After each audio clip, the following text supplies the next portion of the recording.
उस्ताद ग़ुलाम रसूल ख़ां साहब एक ऐसी शख्सियत जिन्होंने आफ़ताब मौसीकी उस्ताद फ़य्याज़ ख़ां साहब की गायकी को हारमोनियम में ढाला।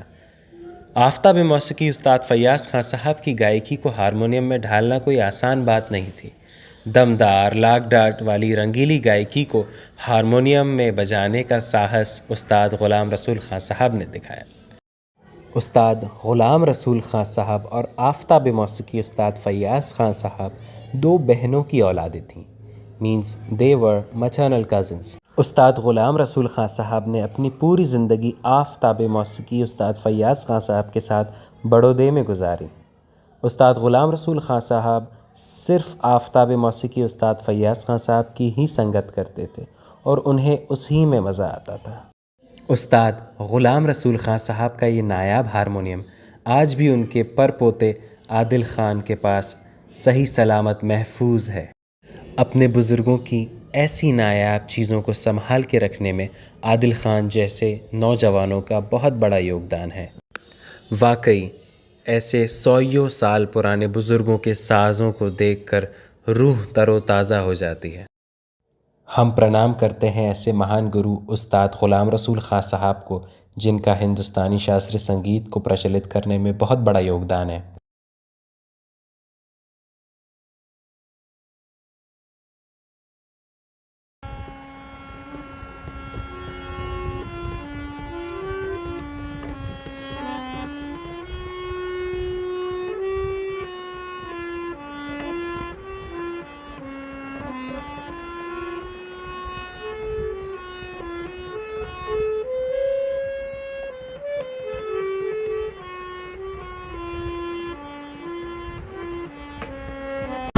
Welcome to the Agra Atrauli gharana stage. आज हमारे साथ मौजूद हैं आदिल ख़ान साहब। आदिल ख़ान साहब उस्ताद ग़ुलाम रसूल ख़ां साहब के परपोते यानी ग्रेट ग्रैंडसन हैं। नमस्कार ख़ान साहब। नमस्कार ख़ान साहब, मैं आपसे चंद बातें जानना चाहूँगा। उसमें से एक ये है कि उस्ताद ग़ुलाम रसूल ख़ां साहब का जो हारमोनियम आपके पास मौजूद है उसके बारे में मुझे कुछ बातें बताइए।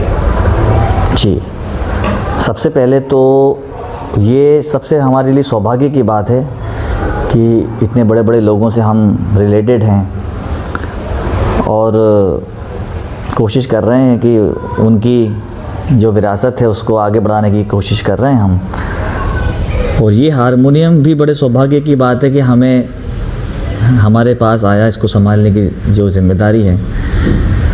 ये हारमोनियम उस्ताद फ़य्याज़ ख़ान साहब के साथ बजा है और हमारे दादा उस्ताद ग़ुलाम रसूल ख़ां साहब फ़य्याज़ ख़ान साहब के कज़न थे, तो हमेशा उन्हीं के साथ रहे और उनके साथ संगत करी उन्होंने।